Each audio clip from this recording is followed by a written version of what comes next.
Hello and welcome to Farm Connections. I'm your host, Dan Hoffman. On today's episode, we talk about solar energy with Ralph Kaehler from Novel Energy Solutions and Chris Olafson and Curt Shellum of Solar Connection, Inc. We attend GreenSeam's 36th annual legislative forum in Mankato, and we introduce two new segments to the program, Focus on 4-H and Best Practices. There's a lot to see, so stay tuned to this episode of Farm Connections.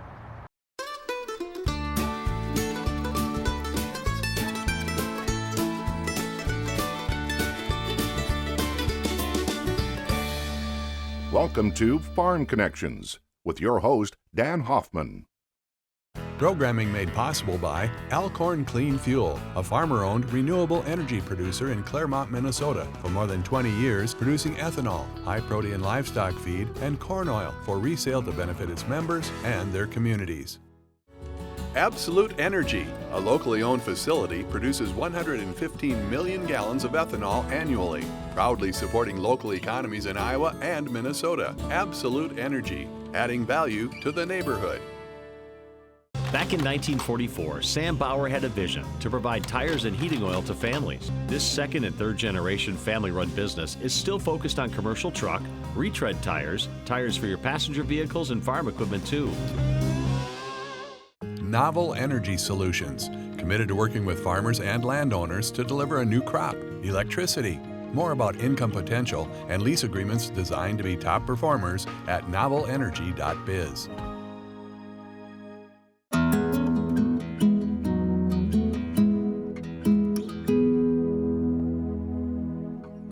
Welcome to Farm Connections. We travel to Rochester, Minnesota at the site of Solar Connection, Inc. And with me is Curt Shellum and Chris Olafson.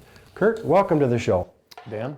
Thank you. Chris, Thanks, welcome. Dan. And thanks for having us here. No problem. Love your boardroom and the table. Looks like something that collects solar energy. Yeah, a lot of people ask whether this is producing energy now, and it's actually not hooked up, so. What happens here? Solar Connection's been around for a while, and what happens here? Yeah, we've been around since late 2010, so going on 9 years. Is that? We're essentially a solar contractor. We work with customers and that would like solar on their building or their home, and we help design a system that meets their needs and then build it. In the solar industry, 9 years is quite a while, actually. Yeah, it has a slow start. Solar Minnesota at that time was just kind of infancy, I would say, but we've seen a lot of change over that period of time. It's been very exciting. Good change. Yeah, very positive. Well, guys, have efficiencies changed any in solar collectors? There's a couple standard size solar panels, so I'll call this the 60 cell model. In 2010, they were probably 230 watts or 225 watts. And now we would install something that's maybe 315. So it's gone up about 100, about a third. Mm-hmm. Every year, maybe 5, 10, 15 watts.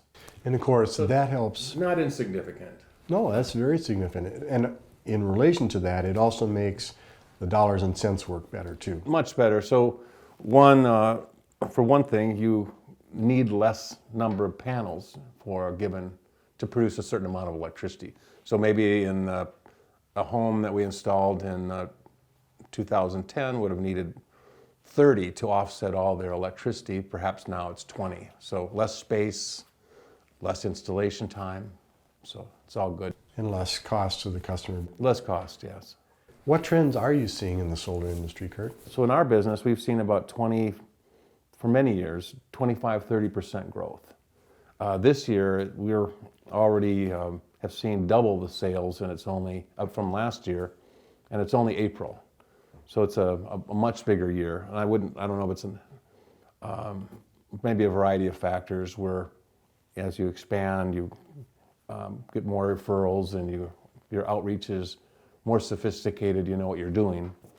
But in general, there's been growth across the whole United States and certainly across the world, and we're no exception. I think all the solar companies around are experiencing similar things. So one thing we hope for is a positive environmental impact with solar and everything we do. What's happening in the world of environment and solar? So the main thing with solar in Minnesota, the Midwest at large, is that we're trying to reduce the amount of carbon pollution that we generate or we emit to generate electricity. Solar is very, very good at generating a little to no carbon impact form of energy. Lots of utilities in the area are very serious on this issue. Minnesota specifically, we have a mandate on for-profit or investor-owned utilities that says they have to source 25% of their total energy mix from renewables by 2025. So that deadline is coming up, and I think most of the utilities in Minnesota are on track or ahead of schedule to achieve that milestone. There's currently legislation being discussed in St. Paul which would extend that mandate to 35% by 2025 because most utilities are seeing that they're on track. There's a major utility that operates in 9 different states, including Minnesota, that has announced they're going to be carbon-free by 2050. That's what, when you hear renewables, that's what we're trying to do, is we're trying to reduce the amount of carbon that gets put into the atmosphere.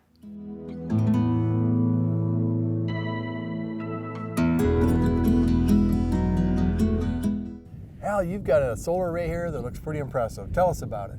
This is a 40 kW, and after I put my first one in, looked like a good deal, and with the tax incentives, son and daughter-in-law decided they should do it. So they copied Dad. That's pretty cool. Pretty much. That's the way it's supposed to be, right? Well, if you do the right things. Yeah. Was this the right thing, and if so, why? So far, I'm going to say absolutely, because it's exceeded my expectations. When I put my first one in, I had, at that point, made up my mind before the first year was done to talk them into putting one in. They did. The next year, I put in a second system, so it obviously is working pretty good. You talked about a little bit about economics. You know, we're taking up a very small footprint on this farm. And if you turned it into a crop, you probably wouldn't receive much off this small footprint, would you? I figured my 40 kW array is approximately 2/10 of an acre. And that produces about $6,000 to $6,400 a year. And that's a little better than corn was doing. Yeah, even at several $100s per acre of gross return times 0.2, it's really, you're talking $100 or $200 worth of corn. And that's not profit, that's the gross return. That's correct. So there's quite a distinct advantage. Absolutely. I put my second array on right next to the first one, so that took another, I'm going to probably, I've done a little more landscaping and seeding around it, put in wildflowers around both arrays. Probably got a ½ acre tied up now, and my second system is a 50 kW. I'm not quite a full year into that one yet. I'm pretty sure I'm going to be right in that 7,000 to 7,500 range on, not talking kilowatts or anything, just basically in dollars of electricity. Al, do you think that electricity will stay the same price? No. Well, why not? Does anything else? No, it's gone up before. I will say electricity is probably the most stable thing we have, more so than natural gas. In my opinion, that is. And obviously the rest of it, like gas and diesel fuel and everything, is very volatile. But electricity has been pretty stable, but it's obviously going to keep going up. Thank you, Al, for the interview and also for thinking about our environment and making an alternative energy source. Thanks. Ralph, you've made some changes on your farm. Tell us about it. Well, we've got a couple transitions going on. My youngest son, Seth, is back at the farm, and we're in the process of him, he's taking over the cattle, and their family will be moving out to the farm. My oldest son's there's the CEO and the founder of our solar company that's growing at a huge rate. So, and then we gained 2 grandbabies. Both boys had grandbabies the end of the year, so we're in the process of making changes for our kids and trying to build a future for the grandkids. So the name of your company? Novel Energy Solutions. And what does Novel Energy Solutions do? We are solar developers. We kind of play in 2 sandboxes within the solar world. One is for businesses and homes to use their own, to put a solar array on and utilize 100% of the electricity. It's the most efficient way. We are also one of the biggest developers of community solar gardens. Those are the big projects you see, and that's where we'll do like 1 megawatt of electricity. It's about 7 acres of ground space, and that produces electricity for about 125 homes. And so all sorts of different scale on that, and a world I never imagined I'd be in 8 years ago. Well, Ralph, and actually you're taking a old situation where you used to take sun and raise corn and soybeans and alfalfa and turning it into a new source of energy, right? Correct. And it's a new crop, you know, and when we go to land, instead of corn, soybeans, and alfalfa, we're now adding electricity as an agriculture crop on that land, making it more productive. And the neat thing about our solar energy when we're doing, it's 100% made in Minnesota like our corn and beans, but the advantage is it's 100% used in Minnesota, whereas we're exporting half of our corn and beans. So it's like the ethanol thing, and Dan, you've been around that too. When we had ethanol, it's not food or fuel, it's food and fuel. We're still producing food and electricity to produce more food. You're producing more on the Kaehler farm than you once were. Oh, absolutely, and it's new crops. Nice. Tell us about some of the math. For example, you talked about 40 kilowatts, and there's something magic about that. Tell us about that. That's called net metering. In Minnesota, for the rural co-ops, anyone can build up to 40 kilowatts AC, and you get net metering. So during the day, you produce twice what you need, and you put that electricity on the grid. At night, you get it back, and they pay for it at the same rate. It's listed as retail rate in Minnesota, but so it's basically just giving your kilowatt hours to the co-op to use during peak time, during the day when we produce, and getting them back at night. If we didn't have net metering, you would get the avoided cost, or what they buy it for, which is, you know, right now the rate is 3 or 4 cents per kilowatt hour. So you give it to them when it's an expensive time to buy it 3 or 4 cents, and at night when you get it back, you're going to be paying the 10, 12, or 14 cents retail. And it's trying to make it fair so that people offset their energy load. And there's a lot of other social benefits and less line loss that goes along with that. But with Excel, where we're doing it, they will go up to 1 megawatt net metering, and they size it to the load or the use that you have. Well, Ralph, I think you're giving an illustration of good policy. If we wouldn't have had government officials and leaders putting that policy in place, it probably wouldn't be here and the incentives wouldn't be in place. Correct. And it's a change. It's like one old guy told me, he said, "I'm all for progress, it's just change I don't like," as he kind of winked at me. And it is difficult in any situation. Change scares people when it's new. Well, the technology has really, really improved and grown. Correct. And the prices went way down from 10 years ago. The price is probably 25% of what it was, like I said, 10 years ago. Ralph, you mentioned the pound on the grid, or pound on the solar collector. I'd like to see you do that. Just prove to me that it can take it, would you? Sounds good. All right, let's go down and look at them.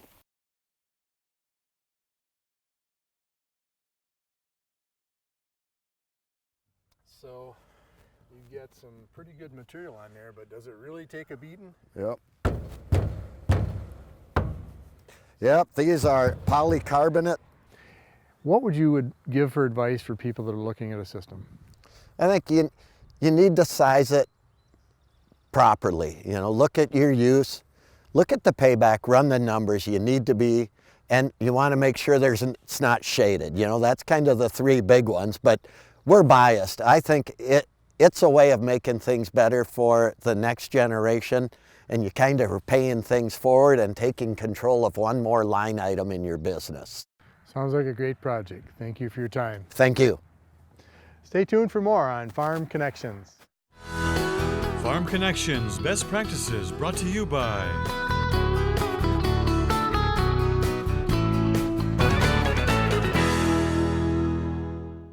I'm Ryan Miller, Crops Extension Educator at the University of Minnesota Extension. And in today's Best Practices segment, we're going to talk a little bit about pre-emergent herbicides. So pre-emergent herbicides are herbicides that we apply at the time of planting or near the time of planting, and they work in the soil to prevent weeds from emerging. And so they are activated with rainfall and then provide weed control before those weeds actually emerge, and do end up providing us some residual control for some period of time in the growing season. So one of the reasons we like using pre-emergence herbicides is it's an easy way to add an additional site of action to our herbicide management plan. One of the primary reasons we use pre-emergence herbicides is to decrease the density of weeds in the field. So with a weak pre-emergence herbicide program, we can take care of, say, 30 to 60% of the weeds that might be set to emerge for that season. Stronger pre-emergence program, we can control 70 to 90% of the weeds that are going to emerge that year. So you can see some value in choosing that stronger pre-emergence herbicide program, in that it kind of sets us up just to be cleaning up weeds once we get into the post-emergence herbicide realm. So another point of value with the pre-emergence herbicide is it adds us some flexibility. In essence, it's buying us some time. So we've got a weaker pre down, we may see 20 days of residual control, but that buys us some time to get out there and do our post-emergence herbicide applications or cultivations. And so with the weak pre system, you can look at 20 days. When we look at our stronger pre's, we're in more of a situation where we're seeing 30 to 40 days of residual control before we have to get out there and manage. So it's given us a lot of flexibility to get our field work done. Another item is that we reduce the weed spectrum. So if you look at a farm that might have 5 to 7 different weed species, when we have a pre-emergence on, oftentimes we are only managing 1 to 2 different species with our post-emergence applications. So it lets us pick the best strategy to manage those specific weeds. So in general, pre-emergence herbicides are going to lead to better, more consistent weed control, which is going to lead to easier long-term weed management on your farm. I'm Ryan Miller, Crops Extension Educator with the University of Minnesota Extension, and that's been today's Best Practices segment. Thanks for watching.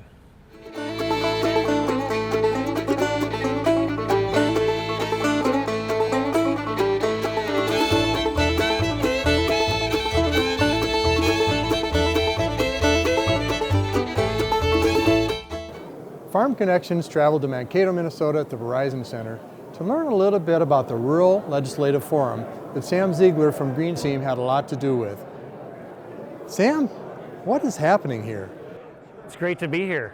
Thanks for having me on, and we're having a conversation with our elected officials, with our Main Street businesses, with our farmers, to look forward to the next year of what do we have going on, what innovation is happening, and how's that going to affect all of us. Why is visiting with a congressman or a representative or a senator that important? You know, it's important as they set policy that they know who their resources are, who they can connect with. And so by having them as speakers today is great, but it's also great that they're mingling and sitting and networking and able to sit at the tables with everybody else to get their insight and opinions as well. Well, and the conversation goes both ways, right? We learn from them and they learn from us, hopefully. It is true, because it's amazing the conversations that they have and the viewpoints that they get from multiple different directions, and sometimes we need to hear those too. Absolutely. We may need to learn something about how laws made or what policies are in place, but we want them to learn from our farmers and from our agribusinesses, correct? Yeah, it's a necessity that we have those interactions more than what we probably do today. And so this event hopefully gives one more opportunity for people to join that conversation. We should be having these conversations more often, but a lot of people kind of hesitate away sometimes, don't they? Oh, absolutely. But this forum allows that place and time and connection, right? It does, and it's our elected officials, but it's also our appointed officials. So we have USDA here today talking with us and giving us an update of Farm Service Agency, rural development, things that you might not think of as important to have a conversation with. Sam, I totally applaud you for bringing everybody together for events like this. You work with GreenSeam. What is GreenSeam? Great question, and this is our main one event, but we want to continue the dialogue and be there for people's questions. But GreenSeam is a agriculture economic development organization. That's an industry cluster, they call it. But it's really how do we bring all of our towns and communities and businesses together that touch agriculture at all. So professional services, elevators, co-ops, animal to technology, and where they meet as agriculture is the synergy. And so let's have that conversation about agriculture as much as we can, because agriculture is Main Street. Well, and most people don't realize how many jobs support the farmers that produce our food, fuel, and fiber, and it's a lot of them. And there's some really great jobs, but you have a mission in mind with GreenSeam. What is that? You know, the mission is to grow our economy, to provide better paying jobs, more jobs available, have the right talents in place so our youngest and brightest people are coming up to say, I want a job related to agriculture. It might not be a farmer. We don't need a lot more farmers, right? That industry is getting more efficient, but we need those smart people in ag, whether in the food supply chain, whether they're marketing internationally, whether they're developing technology.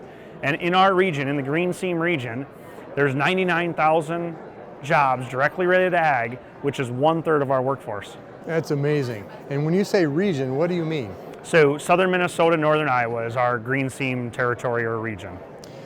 Well, if somebody's watching this show and they want to learn more about GreenSeam and what can be done in this region to promote agriculture and the people that work in it, where would they go? The easiest is going to be to check out our website, greenseam.org, or they can find us on LinkedIn, Twitter, or Facebook. Well, keep up the good work. Thank you for having me on Farm Connections. You're welcome. Stay tuned for more on Farm Connections.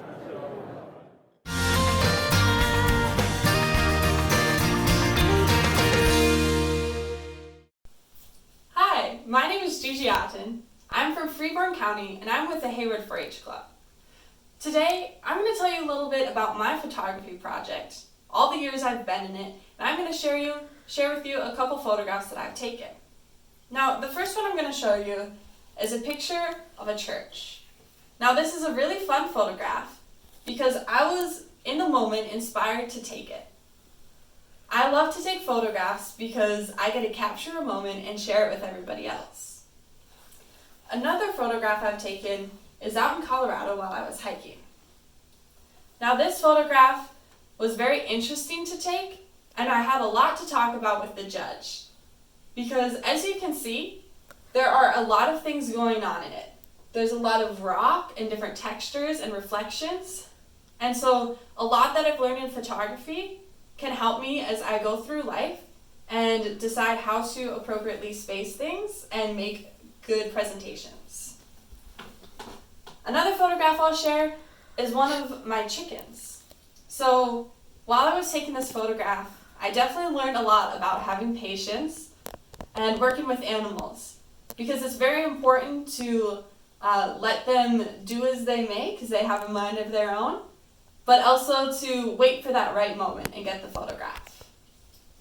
And finally, I'm going to show you one more photograph that I really love. It's a picture of my brother wearing a Minnesotan shirt and my own kitten.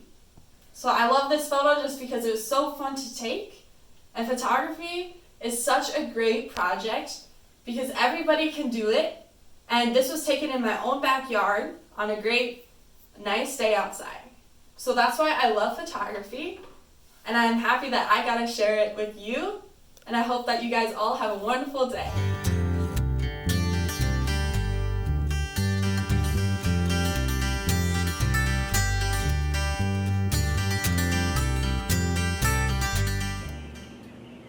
BIRT Health is a top priority for the nation's poultry producers. Whether it's turkeys, broilers, or laying hens, farmers know a healthy bird is important to productivity and profitability. For nearly 20 years, growers and farm workers have come together to learn more about bird health and what diseases and sicknesses to guard against. The Poultry Health Management School brings farm workers, allied industry representatives, and some of the nation's top researchers together for the good of the industry. The Poultry Health Management School was conceived by a group of academics and a few people from allied industry that wanted to make sure we were trying to educate producers on various disease topics and nutrition, with the idea that not only did we want them to hear about the types of things that they may encounter in the field, but then also give them a hands-on lab setting so they could actually take some of the principles they learn in the classroom and then apply it in the lab setting. Hundreds of growers and farm workers from across the U.S. came to Iowa State University in Ames for classroom lectures and hands-on lab sessions to help them learn more about bird health issues before they become a problem on their farms. We try to identify topics that we know are either hot in the industry at the time, or we're hearing things from some of the veterinarians and some of the nutritionists that are working with different companies. And so we want to start to broaden the awareness of things that are coming down the pipeline for those producers. So we try to be as timely as possible to whatever current trends are currently happening in the industry.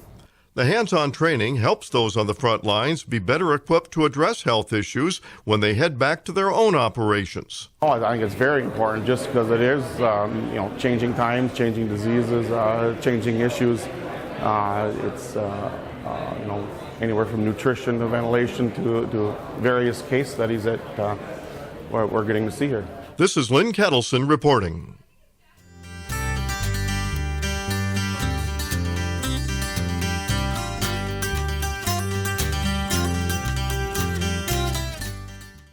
Well, that's about all the time we have today on Farm Connections. It's no joke to say our future is looking bright. Finding alternative methods to provide energy to our farms and continuing to educate the next generation means we will be able to improve upon our current methods, helping to ensure a better tomorrow. Thank you for joining us. We'll see you next time.